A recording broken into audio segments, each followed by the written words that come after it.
Tem a nossa aula hoje sobre mandato social, só que em outro texto, Provérbios capítulo 10, verso 12. Nós falamos bastante sobre o pai, sobre a mãe, na educação dos filhos, e os filhos obedecendo o pai e a mãe. Esse é um aspecto fundamental do mandato social. Mas a relação social, ela não ocorre só entre casais e a família, pai, mãe e filhos, mas ela se estende fora da casa. Então a gente vai ver esse texto que fala dos nossos relacionamentos, tanto podem ser dentro da casa, como também podem ser fora da casa. Provérbios 10, verso 12. O ódio excita contendas, mas o amor cobre todas as transgressões. Provérbios 10, verso 12. Acharam aí? Provérbios 10, verso 12. Vou ler novamente. O ódio excita contendas, mas o amor cobre todas as transgressões. Quando a gente pensa em relacionamento com o próximo, nós podemos observar vários aspectos que estão envolvidos nisso. Primeiro aspecto do relacionamento com o próximo é no casamento. Começa no casamento, entre o cônjuge. E já falamos sobre isso. É o que tem mais próximo, né? Porque os dois se tornam uma só carne. Então, o primeiro aspecto, o primeiro momento de relacionamento é ele. Depois, isso se estende aos filhos. E aí, então, aumenta, vamos dizer, o âmbito de relacionamento social. Se tiver vários filhos, aí é mais ainda. Se tiver um, é de uma forma. Se tiver 2, 3, 4 e assim por diante. Então, isso vai criando mais aspectos envolvidos à relação social e também conflitos que aparecem em meio a tudo isso. Toda família tem os seus conflitos, tem as suas dificuldades. Não há família perfeita. Aquela família margarina, né? Da margarina lá que tinha lá. Não tem essa família não, que é sempre linda, bonita, sorridente, e não tem problema nenhum. Isso não existe, como dizia o cara, né? Isso não existe. Não existe. O que existe são pessoas pecadoras, que convivem no mesmo ambiente, seja um casamento, seja família. Mas a Bíblia fala dos relacionamentos que se estendem à sociedade. E aí você tem que relacionar com outras pessoas de outras famílias. Você tem que relacionar com pessoas que no trabalho. E aí você encontra variadas pessoas com formações diferentes e com dificuldades diferentes da sua, com visões de mundo diferentes. E aí vem os conflitos. Você tem que relacionar com pessoas na escola ou na faculdade e assim por diante, na rua, na vizinhança e na igreja. Na igreja onde você tem que relacionar com os irmãos que, embora sejam irmãos, embora pensem, ou a gente imagina que pensem a mesma coisa, tenham a mesma fé, tem as suas dificuldades, suas lutas, e os convívios não são, nem sempre são como deveriam ser. Também não tem igreja perfeita, não tem igreja margarina, não tem a igreja que está sempre bem, todo mundo feliz, todo mundo sorridente, todo mundo alegre. Se alguma igreja quer passar essa ideia, é hipocrisia, não existe isso. As igrejas, todas as igrejas, elas têm os seus problemas de relacionamento. Como eu sei disso? Porque a Bíblia fala. A Bíblia constantemente, no Novo Testamento, fala sobre problemas de relacionamento dentro da igreja. A Bíblia fala, nas cartas de Paulo principalmente, fala de nos esforçarmos para aperfeiçoamento da comunhão da igreja. Então, não existe igreja perfeita. Quando o conselho aqui vai receber alguém como membro, vai examinar, uma das coisas que nós mais falamos, os presbíteros falam mais do que eu nesse sentido, eu fecho depois falando alguma coisa, você está vindo para uma igreja que não é perfeita.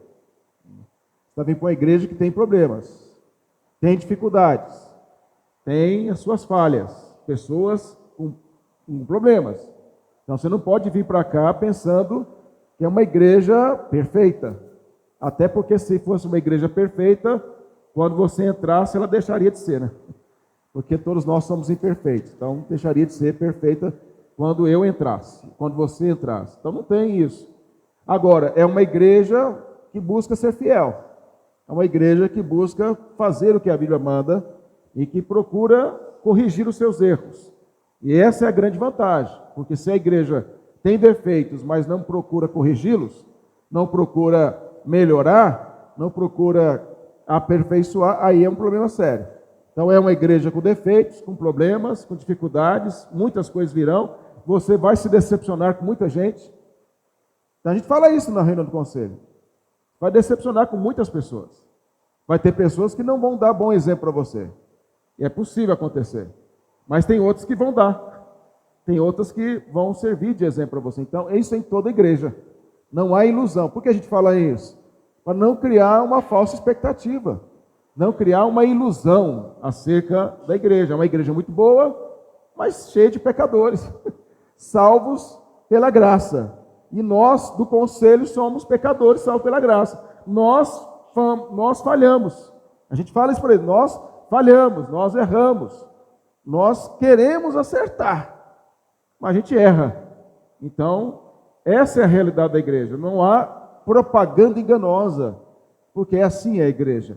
Agora, quando nós olhamos para esse texto aqui de Provérbios 10, verso 12, o provérbio fala sobre ódio e sobre amor.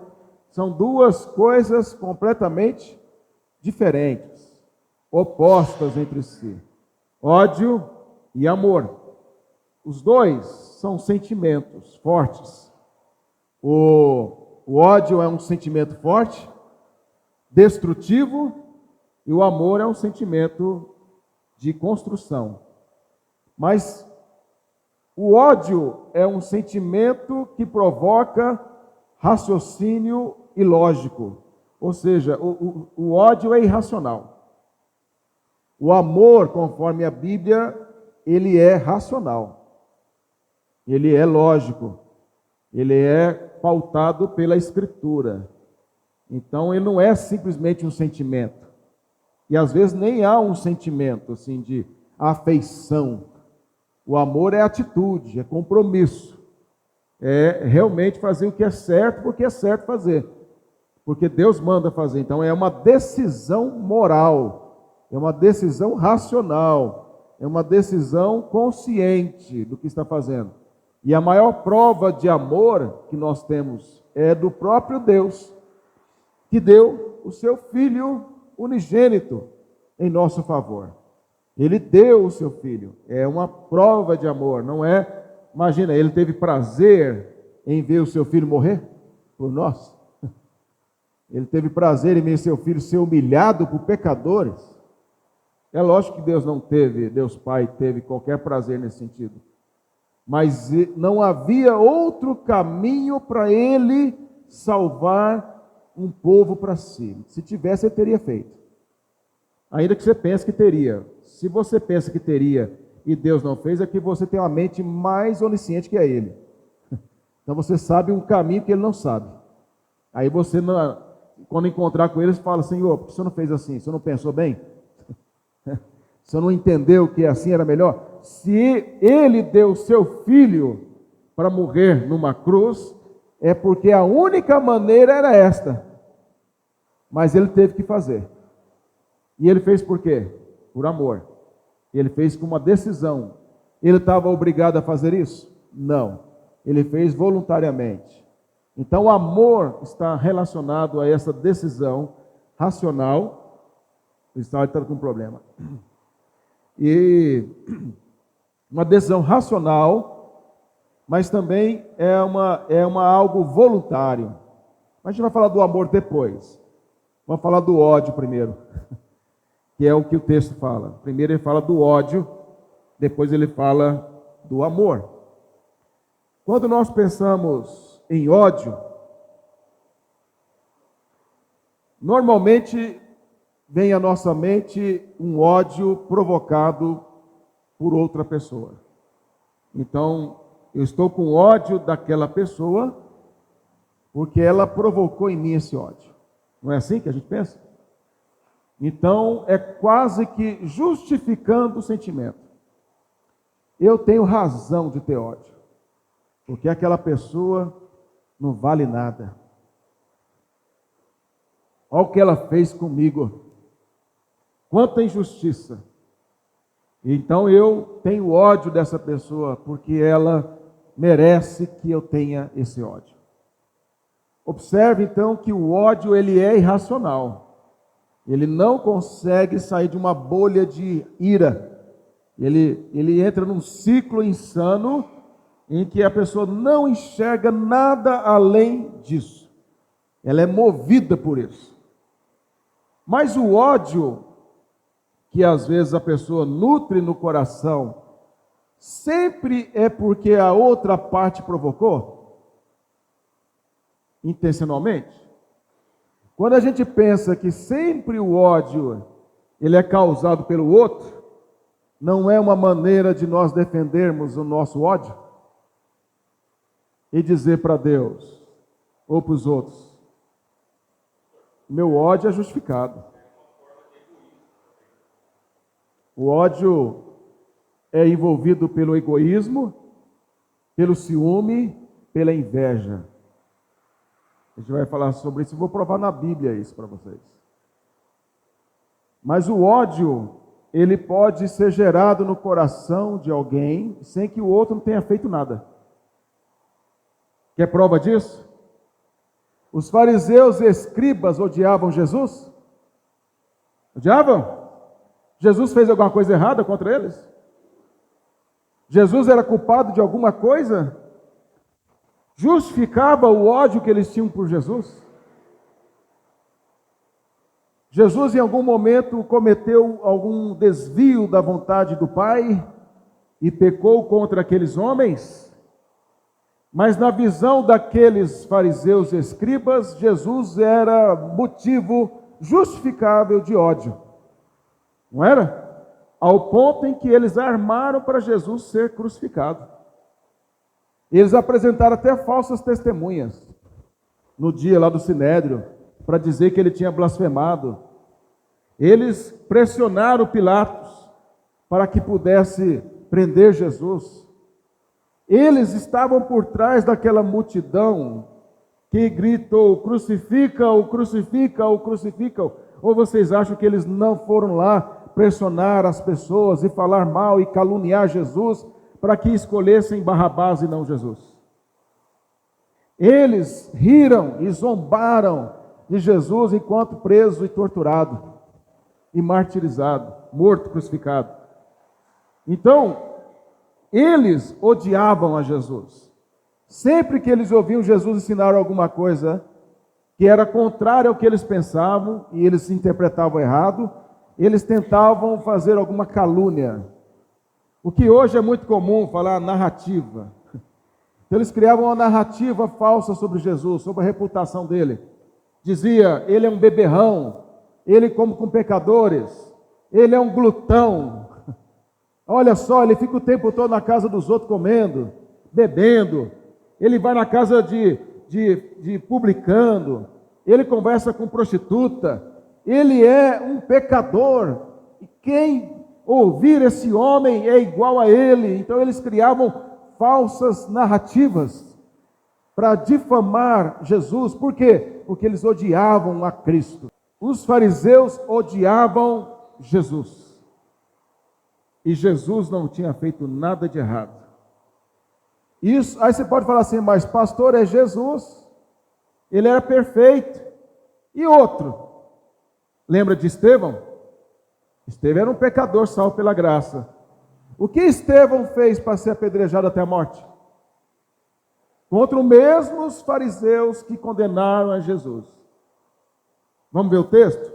Atos 7, verso 54. Atos, capítulo 7, verso 54.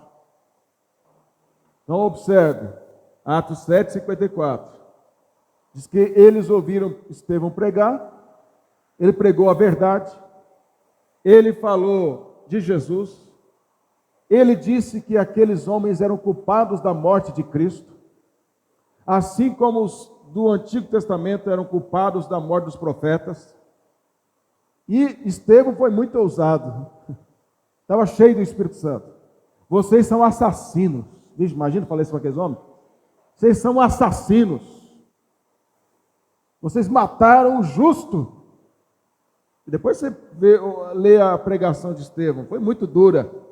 Mas ele falou alguma mentira? Ele fez calúnia? Ele fez uma falsa narrativa? Não, ele falou o que a Bíblia fala. E o que a Bíblia fala dói em quem é hipócrita. Dói em quem é falso. Em quem odeia o Evangelho, até mesmo dentro da igreja. Ali eram pessoas dentro da religião judaica. E aí diz o texto que eles rilharam os dentes. Eu tinha posto umas imagens bem interessantes para vocês verem. Rilharam os dentes. É igual uma mãe que rilha os dentes de raiva quando o filho desobedece. Rilhar os dentes de raiva. O coração enfurecido, diz o texto. Eles estavam com o coração irado, enfurecidos. E o que eles fizeram? Mataram Estevão a pedrada. Nós não temos ideia do que seja morrer apedrejado.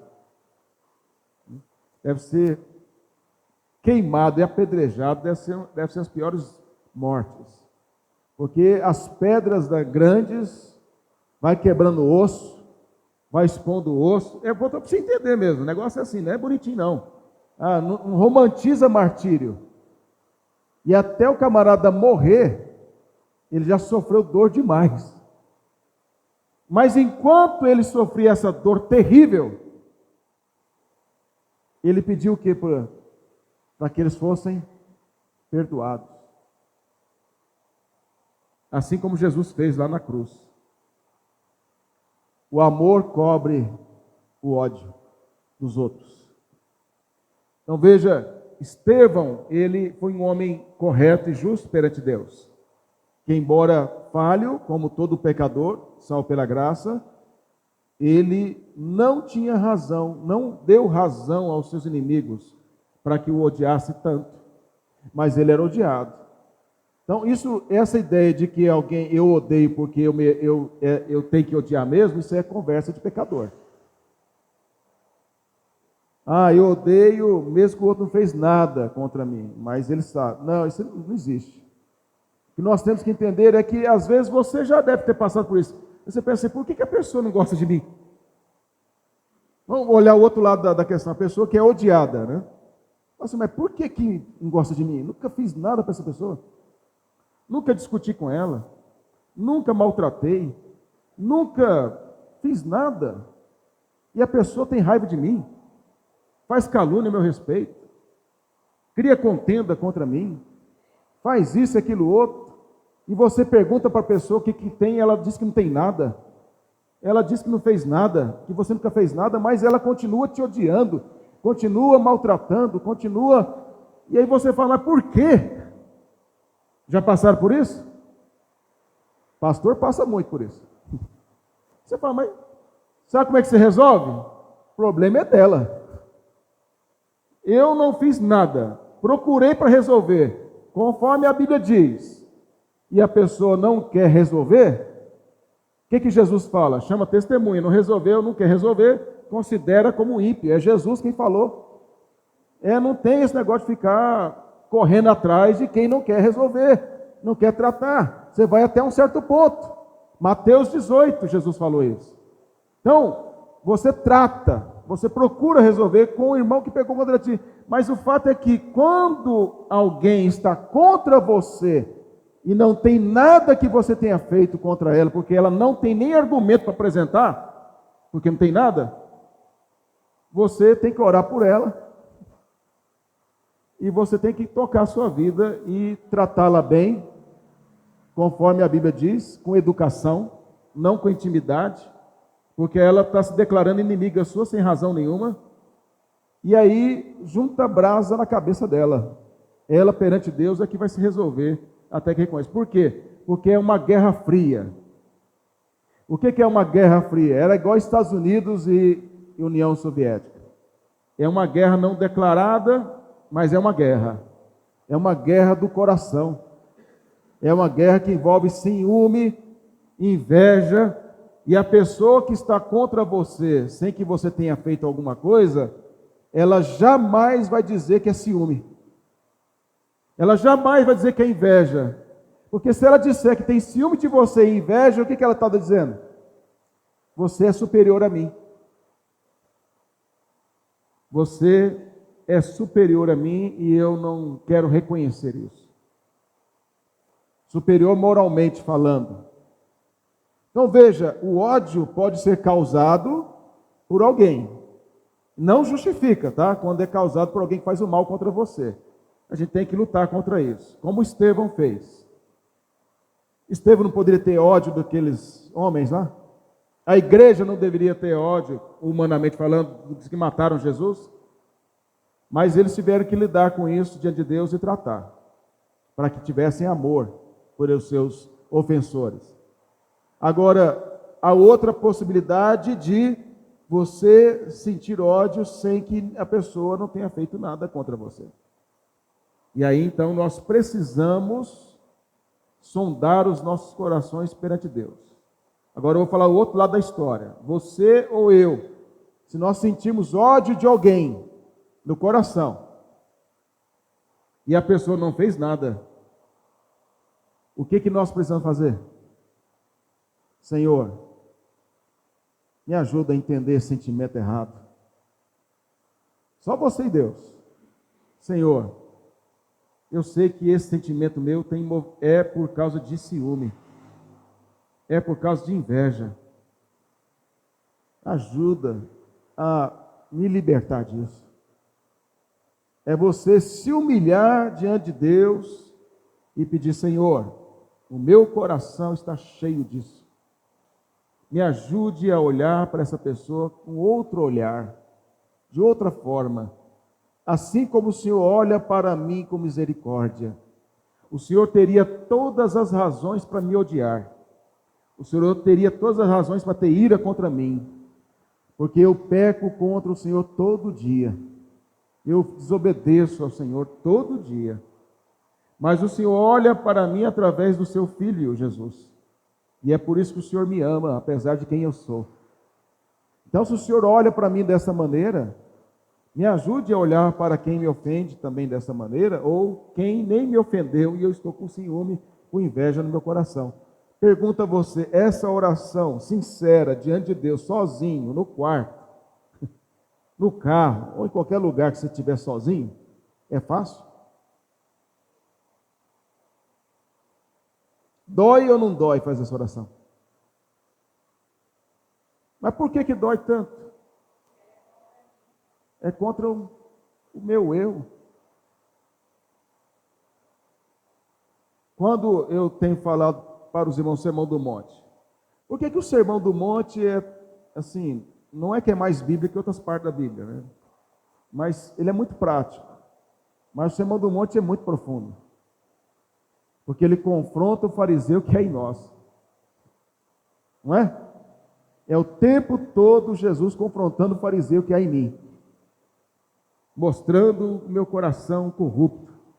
Mostrando o quanto eu posso utilizar da oração, do jejum, da ajuda ao próximo, da palavra para me beneficiar.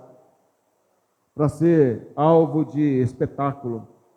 Para ser aplaudido pelos homens. Então, esse reconhecimento de que eu tenho essa tendência natural porque tem o velho homem em mim, ela é uma luta muito grande, irmãos. Ela é difícil, mas ao mesmo tempo ela é libertadora, não é? Porque quando você começa a orar e é difícil, se humilha perante Deus desta maneira, Deus vem e consola. Deus vem e fala assim, mas eu ainda te amo. Mesmo sendo assim, eu te amo. E eu amo você porque eu vejo meu filho em você. Então, levanta e continua. Capítulo 4. O que Abel fez contra Caim para merecer, assim, entre aspas, né? Ninguém merece, mas o que Abel fez para Caim, para tanto ódio assim do irmão? Veja, o ódio começa no início da humanidade, depois da queda, dentro da família, entre irmãos. Só tinha os dois. A gente fala assim, nossa, mas aquela família só tem 2 irmãos e eles brigam o tempo todo. Mas aqui só tinha 2 irmãos no mundo inteiro. E eles brigaram, um matou o outro. Veja, isso é um alerta, que dentro da família pode ter irmãos que se odeiam. E a Bíblia fala disso muitas vezes. Por exemplo, Absalão matou Aminon, porque ele possuiu a sua irmã Tamar, família de Davi. Um mata o outro, por questões mais variadas, por sentir injustiça, por ver preferências de um e defesa, e o outro é preterido, e assim por diante. Mas aqui o texto mostra que o próprio Deus trata da ira de Caim. Gênesis 4, versos 6 e 7 diz: então lhe disse o Senhor, porque andas, o quê? Caim andava irado, o tempo todo. Uma pergunta assim, a Bíblia não fala, mas cadê Adão e Eva para tratar essa ira de Caim? Será que o pai e a mãe não percebiam que Caim estava irado? Deus está falando, você está andando irado o tempo todo. Alguém irado muda a fisionomia? Muda a maneira de tratar o outro para quem ele está irado? Trata. Será que Adão e Eva não percebiam nada? Que Caim estava irado contra Abel? E aqui o texto não fala, mas cadê os dois? Embora não fosse, não quer dizer que iria resolver o problema, porque o próprio Deus exortou Caim e ele não mudou, ele era ímpio.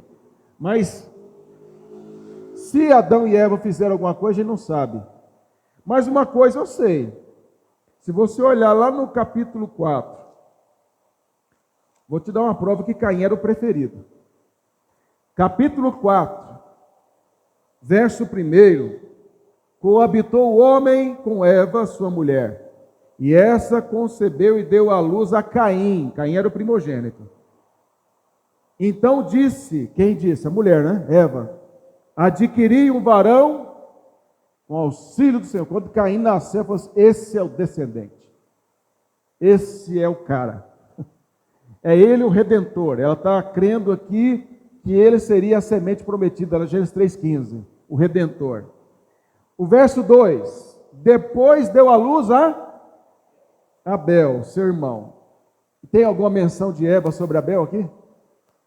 Não, ela deu à luz a Caim e falou, esse é o varão que eu recebi do Senhor. De Abel não é falado nada, que ela tenha feito qualquer menção a ele. Lá no capítulo 4 ainda, no finalzinho dele, quando Eva viu que Caim não era nada do descendente que iria esmagar a cabeça da serpente, que na verdade ele era o contrário disso, que matou Abel, ele era do maligno. Olha o verso 25 do capítulo 4. Tornou Adão a coabitar com sua mulher. Abel já tinha morrido já.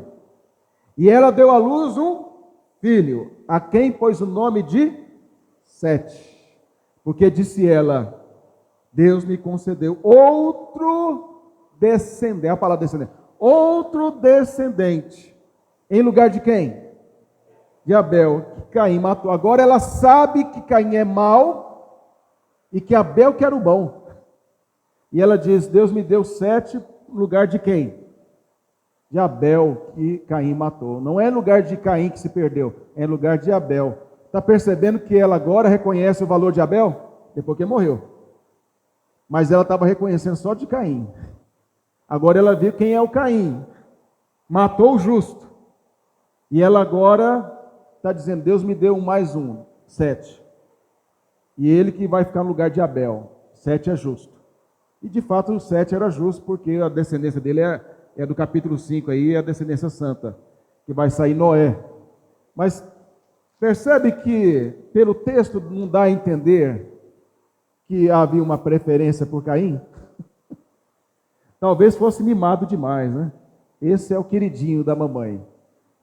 Mas o fato é que ele não é, aparentemente, irmãos, eu não estou dizendo que isso que não tenha sido repreendido por Adão e Eva, porque eu não sei, a Bíblia não fala. Eu só estou mostrando evidências aqui, eu não sei. Mas o texto fala que Deus exortou.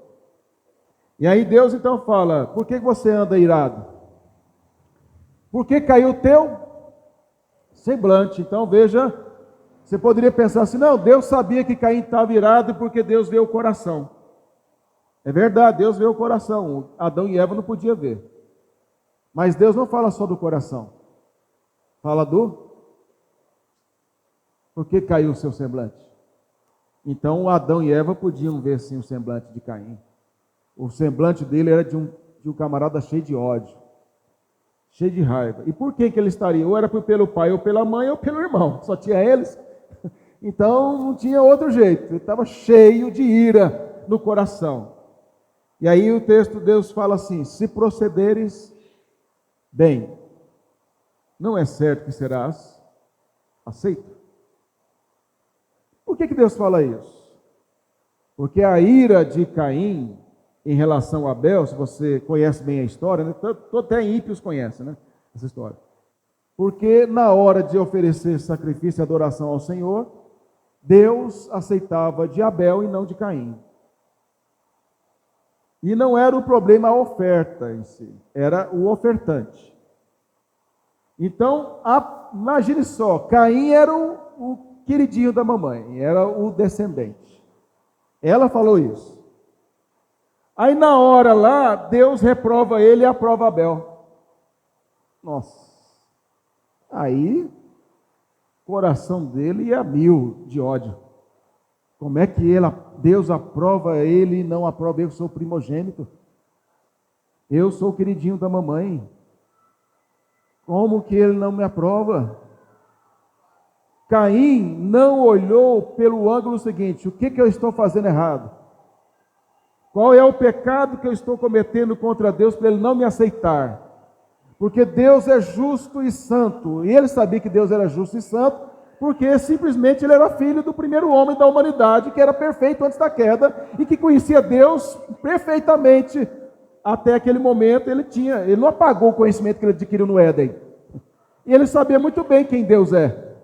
Ele sabia que Deus reprovou o próprio pai e a mãe. Ele sabia que eles foram condenados pelo pecado que cometeram. Adão e Eva falaram isso para eles, ensinaram a eles. Eles viram isso. Ninguém mais do que o próprio Caim tinha conhecimento disso. E ele poderia pensar o seguinte: Deus é justo, é santo, é perfeito, exige obediência a ele, e se ele não está aceitando a minha adoração é porque eu estou em pecado. Isso seria o quê? Uma atitude humilde diante de Deus, se arrependeria, e certamente ele seria aceito, porque Deus falou isso, não falou? Se você proceder bem, serás aceito. Caim, se você proceder bem, eu vou te aceitar. Eu vou aceitar a sua oferta. Mas Caim não quis reconhecer. O que Deus fala aqui é o que depois ele vai colocar na aliança mais à frente. Quando você olha Deuteronômio 28, lá fala: se o povo de Israel ouvisse a voz do Senhor, se atentamente obedecesse os seus estatutos e juízos, estas bênçãos iriam alcançá-los, não é? Isso quer dizer, se proceder bem, eu vou abençoar. Já está aqui em Gênesis. Depois Deus só vai ampliar isso aí. Quando Deus chamou Abraão, falou assim: ser perfeito e anda na minha presença. Então Deus fala para Caim se arrepender. Mas o orgulho, a inveja e o ciúme cegou ele. O que eu falei no início? O ódio é irracional. E aí o texto fala, Deus fala: se procederes bem, não é certo que serás aceito? Se todavia as maldições procederes mal, ou seja, continuar com esse sentimento no coração, eis que o pecado jaz à porta. O seu desejo será contra ti, mas a ti cumpre dominá-lo. Se ele proceder mal, ou seja, se ele continuar na prática do pecado, o pecado jaz à porta. A ideia no hebraico aqui, de jaz à porta, é uma referência a quem vocês acham que estava à porta? A serpente, do capítulo 3. Ô Caim, se você continuar com esse procedimento, essa ira no coração que você está, essa inveja, esse ciúme, o diabo está ali, ó, à sua porta, para te dominar. O que João diz que Caim era, 1 João? Filho de quem? Do maligno. João diz que se Caim, João usa Caim, o ódio dele pelo irmão, para dizer que nós, entre nós irmãos, não podemos ter ódio um pelo outro, porque fazendo isso, agimos como Caim. E Caim era do maligno, ou seja, se eu tiver ódio do meu irmão em Cristo, eu estou agindo como Caim, João fala. E quem está por trás disso, não tirando de Caim a responsabilidade, observe aqui que são duas coisas. Se proceder mal, quem procederia mal é Caim, não é? Deus está tirando a responsabilidade moral dele? É você, Caim, que está, se você proceder mal. Então a responsabilidade é sempre primeira do indivíduo. Não é do diabo, não. É da pessoa. Ela é culpada. Deus não vai condenar ninguém ao inferno por causa do diabo. É por causa dela. Ela que é culpada, primeira coisa. Então Caim tinha que reconhecer o seu pecado, se procederes mal. O pecado, aí o segundo aspecto, o diabo está lá, tentando, falando, porque dentro do mesmo contexto em que Deus está exortando Caim, o diabo está tentando seduzir Caim a não obedecer. Não foi assim no Éden? No jardim no Éden? Deus deu a ordem para Adão e Eva, e a serpente falou o contrário. Falou que eles não iriam morrer, que eles seriam melhores, iluminados, capazes e tal, sem Deus, como é hoje o ateísmo fala. E aí, então, aconteceu o que aconteceu. Aqui é o mesmo procedimento. Quando nós temos lá o Senhor Jesus no deserto, o diabo vai tentá-lo. O diabo não cita a Bíblia para Jesus e distorce. E Jesus responde com a Bíblia, corretamente. Ele sempre vai usar a Bíblia, sempre vai distorcer a palavra de Deus, sempre vai. Ele é aquele, quem é das antigas sabe, aquele personagem da escolinha do professor Raimundo, é somebody love. Ele é somebody love, o diabo. Ele vai seduzindo. Ele é chamado de sedutor. E qual que é a ideia dele? Ele vai falar, é como se ele, a Bíblia não fala isso, mas eu estou falando por conta de outros textos e ações do diabo. Ele devia falar para Caim, não, você acha que é justo Deus rejeitar você, Caim? E aceitar Abel, aquele menino? Você é o primogênito, você é o herdeiro. Você é o querido da mamãe. Deus que tinha que pedir desculpa para você. Imagina que por aí. Porque ele errou, ele foi injusto com você.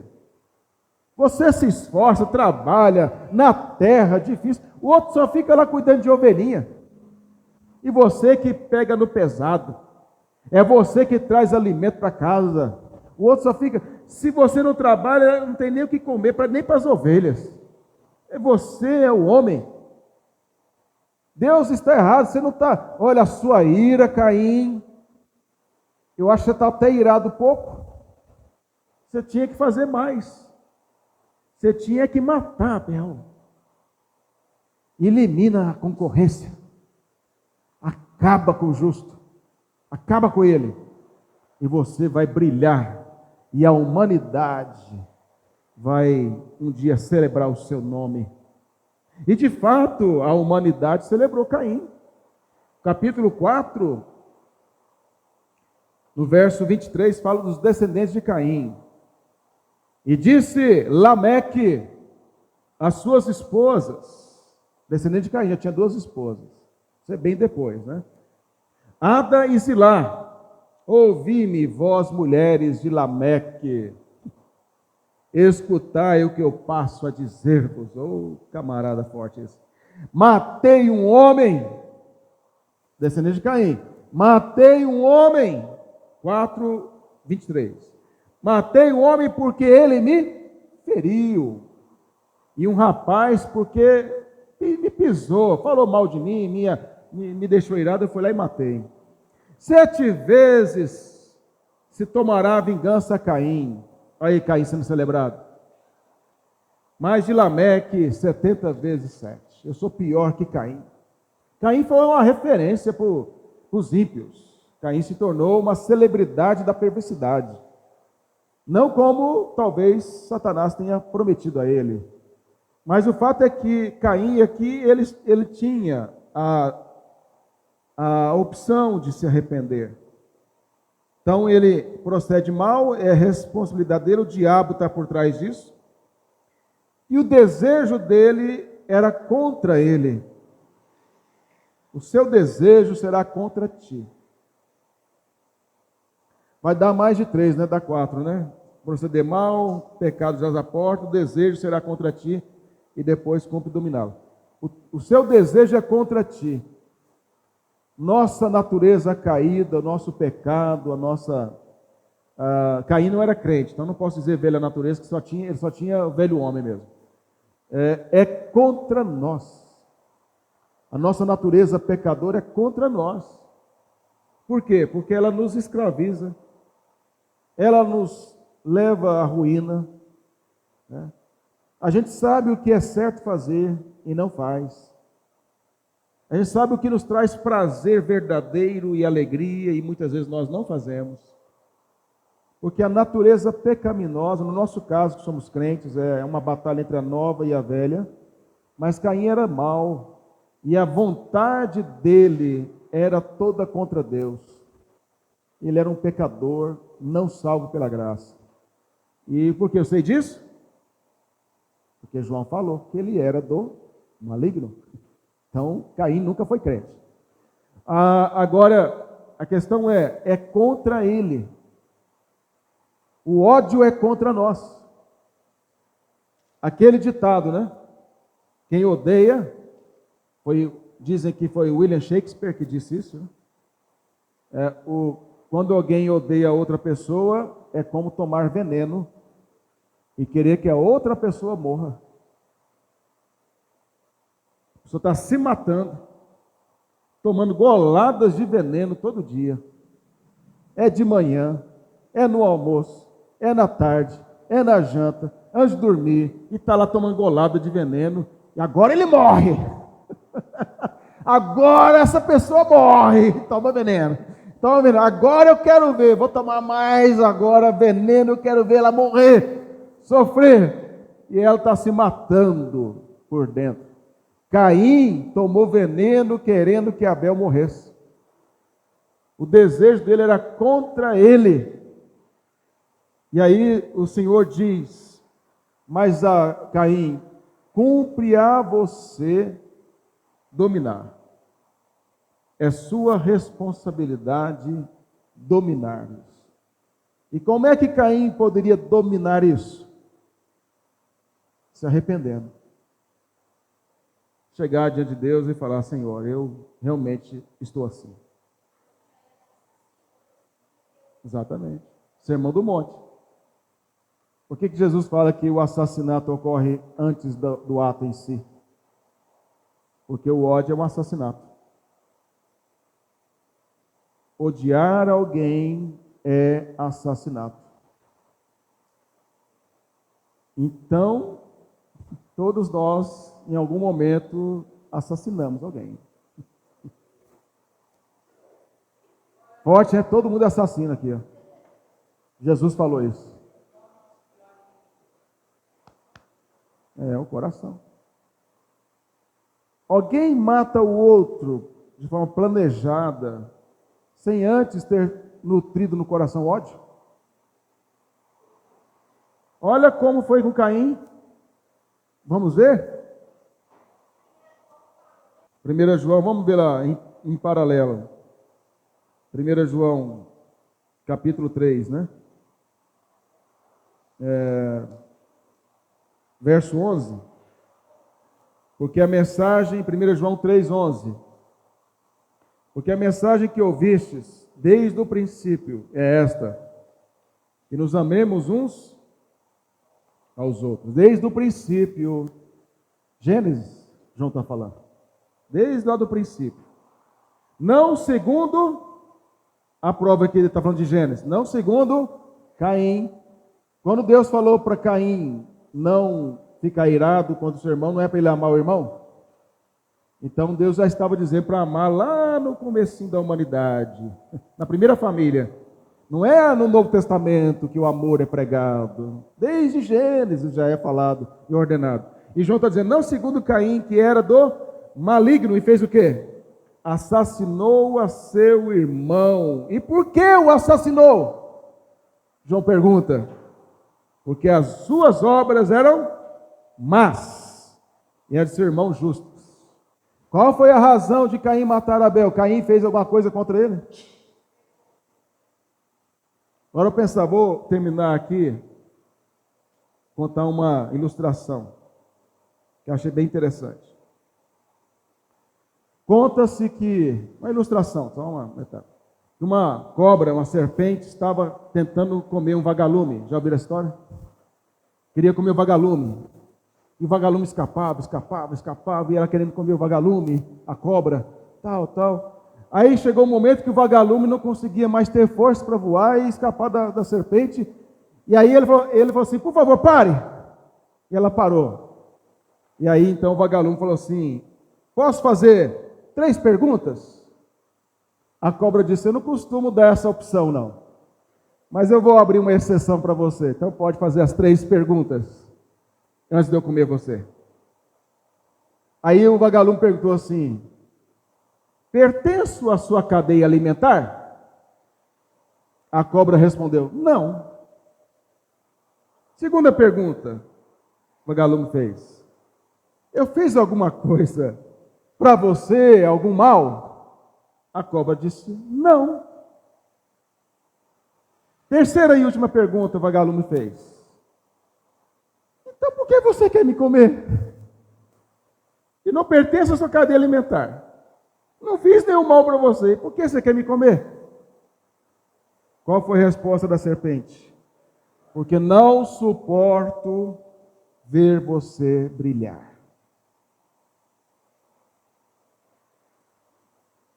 Não suporto ver você brilhar, então eu vou comer você. Caim não suportava ver as obras justas do seu irmão, porque as obras justas de Abel revelavam as trevas do coração de Caim. Então a opção era matar. Matar aquele que revela quem eu sou. O que está por trás do ódio? Orgulho, inveja e ciúme. A luz do outro incomoda. Então eu tenho que apagar essa luz, de alguma maneira. Ou acabando com a reputação da pessoa, difamando, caluniando e armando, ou matando essa pessoa de alguma forma. O ódio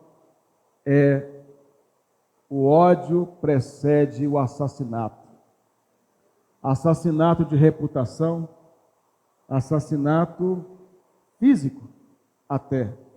Quantas pessoas, eu termino, quantas pessoas já vimos nos jornais que por causa de ódio passaram 10, 15 anos, volta na cidade, chama a pessoa para beber com ela no bar, como se fosse amigo de velhos tempos, e diz, não tem mais nada entre nós, e mata a pessoa, porque o ódio só cria raízes de amargura,